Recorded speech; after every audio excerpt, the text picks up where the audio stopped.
Hello, everyone, and welcome to For Devs. My name is Justin Mack. I'm Troy Taylor. I'm Ethan Connor. I'm probably Kelly Ricker. This is going to be a fantastic episode because probably Kelly Ricker is here. Or is he probably here? I might be. Well, he may be, and I also may be. It's very profound. It's very profound. What are we going to talk about today, guys? My existential crisis. Perfect.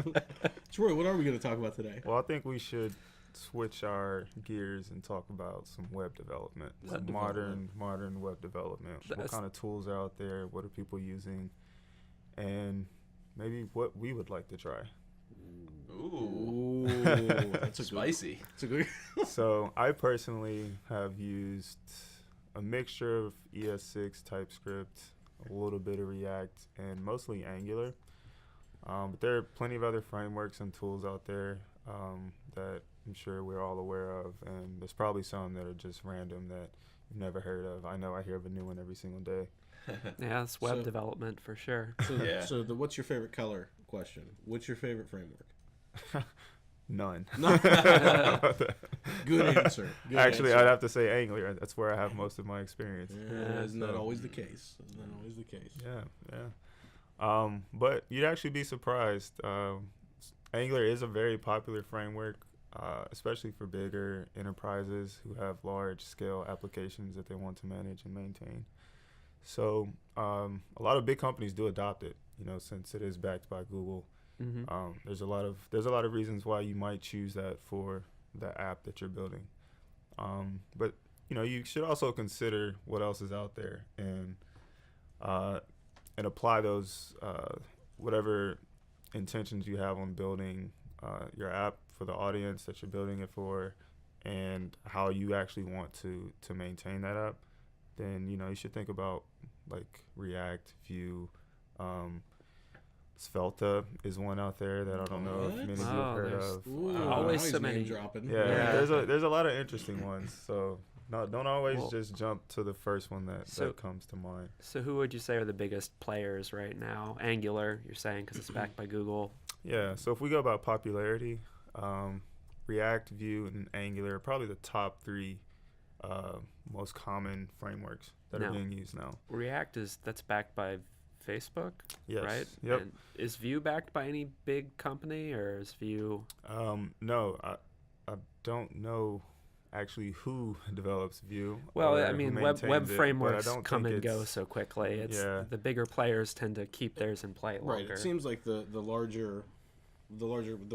frameworks that the larger companies put out, like Google and Facebook, they're the ones that kind of bubble to the top, right? So Vue is up there in that same discussion, that same conversation with React and Angular. So I'll have to double check. It's got to be somebody. I'll have to double check on its origin, but it's very popular and it's has a lot of pros. So haven't used it, but I've heard a lot of things that saying that it's kind of similar to React, at least if you look at some of the code. Mm-hmm.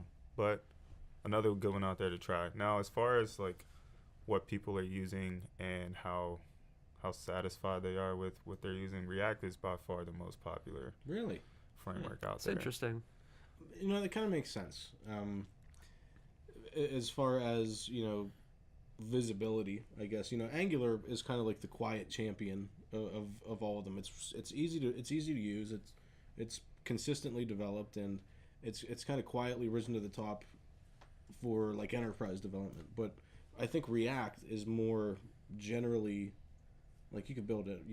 People are building anything with it. Not to say that people aren't building a lot of different things with Angular, but I think Angular was positioned more in an enterprise migration kind of path. Like you're using this now, here's Angular. It's really cool. And then with their whole TypeScript thing, it's really geared towards enterprises right now. You know what I mean? So I think you would agree. Yeah, definitely. It's also interesting that they kind of force you to use TypeScript in their bold environment. Move. So it's a bold move. There's some harmony there between Google and Microsoft. Okay, so what do you think about TypeScript now? I love TypeScript. Yeah? I would use it as much as I could.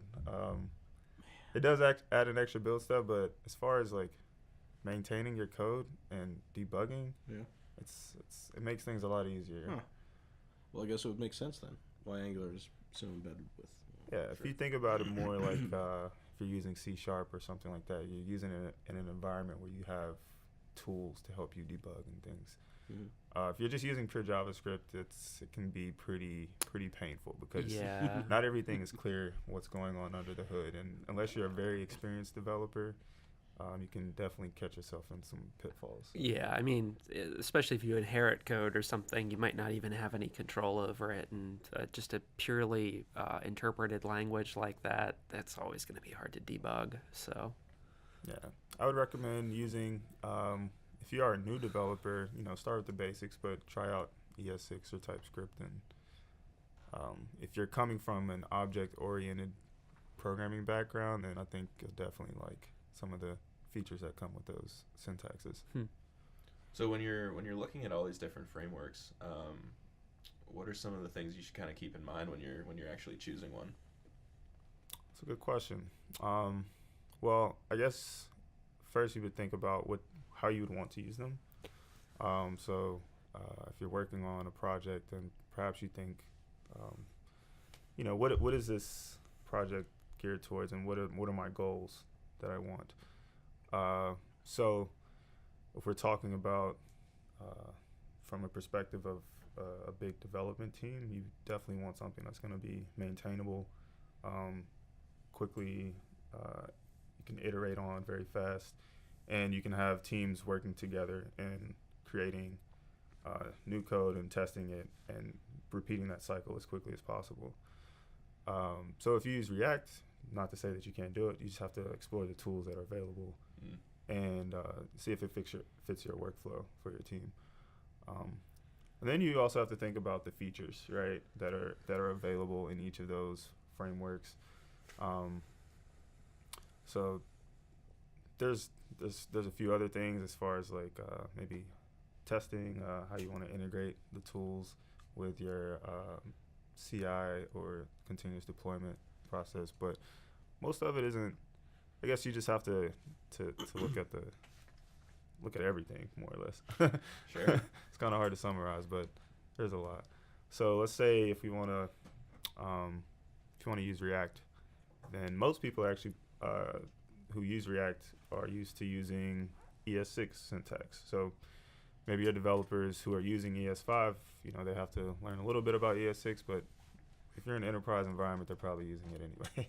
Yeah. TypeScript's a lot similar, but there's more, I think, pros to using those syntaxes versus not using them, especially when you're using a framework. I don't know if that answered your question, but yeah, definitely. Yes, I think I kind of went off track.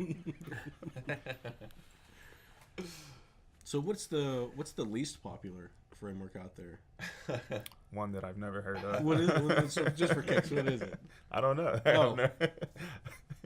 What's your least favorite that I've used? Yes, I could say would be Knockout. Yeah, I was gonna say there's a few of them that are definitely on the wane there, but and that's kind of at the waning end of its life cycle as far as I'm concerned. We used to be pretty heavily embedded with the jQuery Knockout whole ecosystem that they had going on there, and it was kind of like the Angular TypeScript kind of relationship. So that's like, to me, that's the evolution of not necessarily direct evolution because they had nothing to do with each other, obviously, but it made so Angular and TypeScript made everything that was bad about Knockout and jQuery better, in my opinion. So I never liked Knockout. I didn't like the way the bindings worked or anything like that. I still don't like jQuery, and even though I'm forced to use it on occasions for things like Ajax and stuff like that in older kind of setups, but jQuery isn't so bad. Them's fighting words, Troy. So jQuery is it's older now. I mean, it is. You'd be surprised about. I mean, maybe not in big like maintained applications, but like around the world, like it's still a very popular. Oh sure, it was extremely popular in its heyday, and there's just I'm sure a lot of embedded users because of that. So was Ajax. Yeah. That's all I'm saying. I mean, I'm not giving it any kind of guff or anything like that. Yeah. But it's one of those technologies that if there's a better solution, I'd probably go for the better solution, regardless of how new or untested it is, because these are just my personal experiences with it. I've just had Some guff. I've had some guff. Some guff. Yes. some less than stellar experiences with jQuery and Knockout. Specifically, it had to do with we had some really good products in Widmo 3 that used these technologies, and a lot of the problems that people had with these controls stemmed from the use of Knockout and jQuery. So it's tough to kind of build. I guess my thing is it's tough to kind of build products around those technologies, but using them individually might not be so bad. You know what I mean? The products or the tools, by so building like products jQuery? around tools like Knockout and Yeah. jQuery, that's probably not the best idea. But if you're using them like ad hoc for things like Ajax, so jQuery can still do those kind of things very, very well. Might be a little slower than, I don't even know what the alternative will be, but yeah, jQuery is not very high on my list. Yeah. That's where I'll leave it. Thank you. So Troy, are there any is there any disparity in terms of global location that are popular frameworks? So do you find that North American developers tend to use Angular more rather than somewhere like Asia? Do they focus on a different framework? Or is it kind of globally accepted as React and Angular are the two? I think overall, React is the most popular in general, and the reason that is it's not as it's a quick learning curve. You can actually get started really easily, and with the amount of tools that are available, you don't have to spend too much time trying to learn React versus trying to use it. I think that's one of the biggest factors in its popularity. Angular, on the other hand, depending on when you begin to learn it, it can. It's actually not too bad that once you do understand what's going on, but it's a much steeper learning curve. There's a lot of concepts that are baked into the framework that you kind of have to adjust to, and programming patterns and things like that I think may turn people off at first glance. I second that. Especially with the earlier Angular stuff. Before Angular 2 was ever released, when it was in beta, if you were ever working with the beta of Angular 2, then you probably, ran into some problems along the way. Problems? What are those? I've never had one. But yeah, that was a very interesting time, especially for me, since I was learning that at the same time I was learning JavaScript. Yeah. It's I remember when I learned. I actually started learning about Angular a little late in the game. It was Angular, the first iteration of Angular when it was transitioning to the new. I have no idea what they're calling them now. Like what's. So the previous version of Angular is called Angular JS, or it's referred to as that. So that one, any yes. 1.x version. Angular 2 or any later version is just Angular. Just Angular. Okay. Well, Yeah. at least they've simplified it. But I started learning it before they simplified it, so Yeah. it was still a bit confusing. But I started learning with Angular JS. Haha, did it. So I started learning with that, and when they made the transition to Angular, it was a huge shift. Like they changed a lot of like fundamental stuff about it. So I was like, I'm like, Troy, you want to learn about Angular? And he's like, sure. So, I think that's where I kind of stopped. I've been looking at it lately with things like Ionic. Ionic uses Ionic 4 at least. It's a framework. It's a mobile, Hybrid development framework that uses Angular and TypeScript in the latest version. So what I've been learning lately has been through the conduit of Ionic. I don't know if it's the best thing or not, but Ionic and Angular pair together pretty well. So. Yeah. I mean, it makes a lot of sense if you step back and think about it. And I mentioned this in a previous 4devs that I was developing an app with Ionic, and everything was going well. It was and I think it was because of the flexibility that Angular and TypeScript afford to the developers. So Yeah. One of the things that's been a huge improvement with Angular in that environment, or just developing with Angular, is the tooling surrounding it. Like the CLI has come a long way, and it's almost like necessary to have when you are developing Angular applications. It does a lot of things for you, scaffolding your application out and just creating the files that you need, and just actually updating from one version to another, which is actually something that's baked into the tool now. And they even have a guide online that you can use to, for some of the more advanced features. You can use the guide to help you migrate from a previous version of Angular to Angular 7. So yeah, the tooling is definitely, I think it's going to increase in popularity as it goes. It's just probably not as fast as React, but Angular is definitely a great option for modern web development.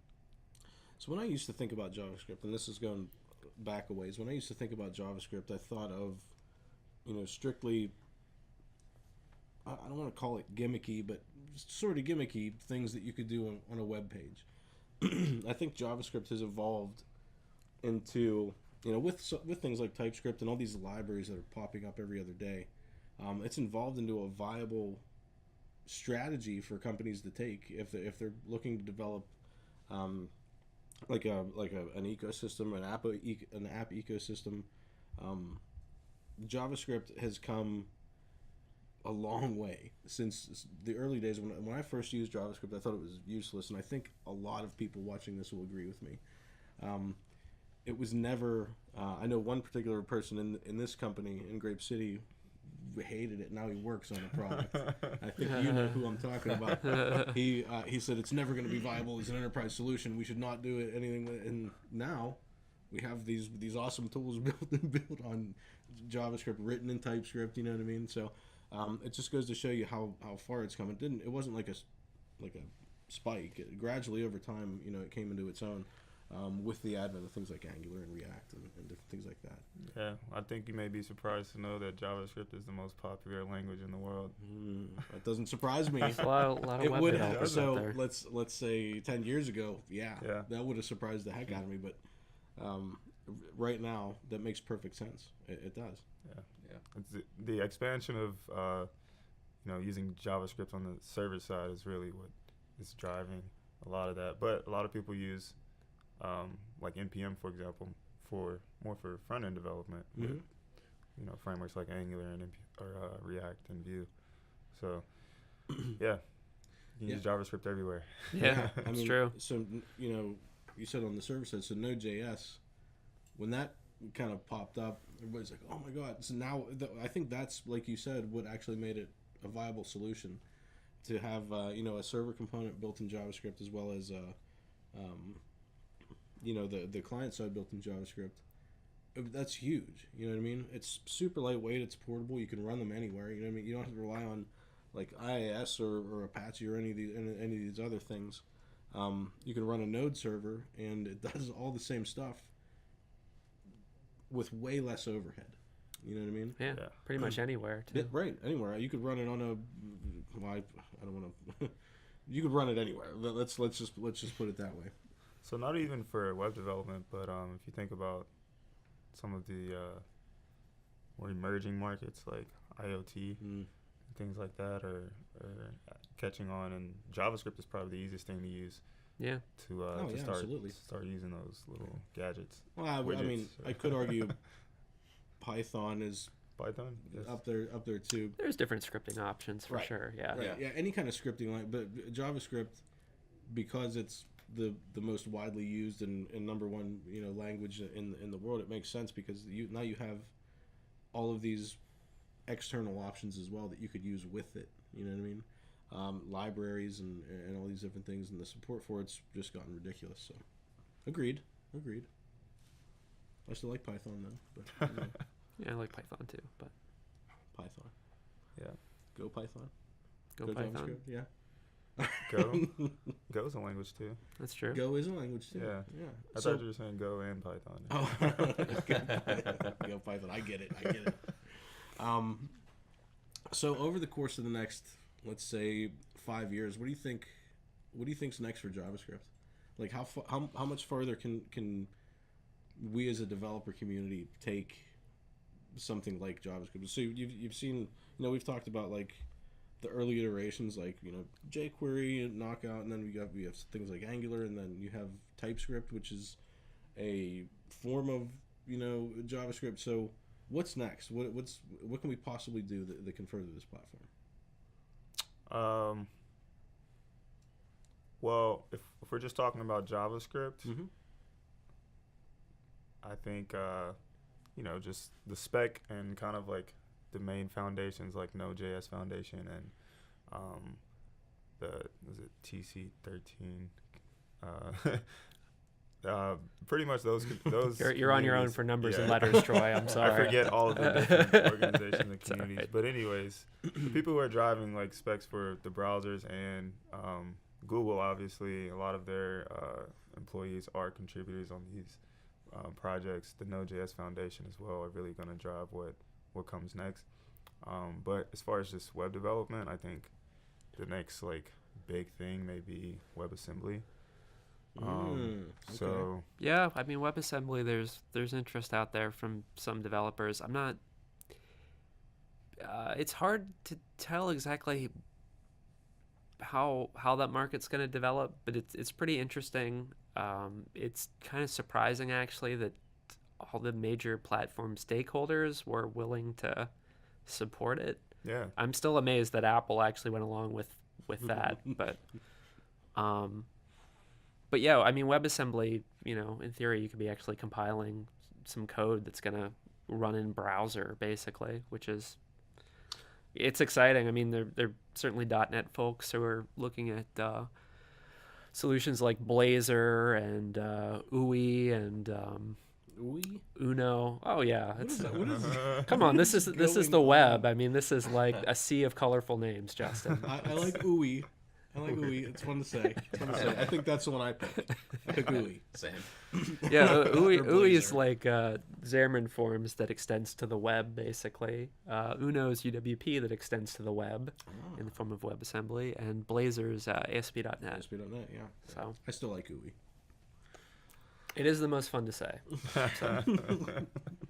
Also the most embarrassing, depending on company. But Oh, all right. Well, I think with that we can wrap today's 4 Devs. Thanks everybody for joining us. My name's Justin Mack. I'm Troy Taylor. Ethan Connor. I'm Kelly Ricker. Thanks.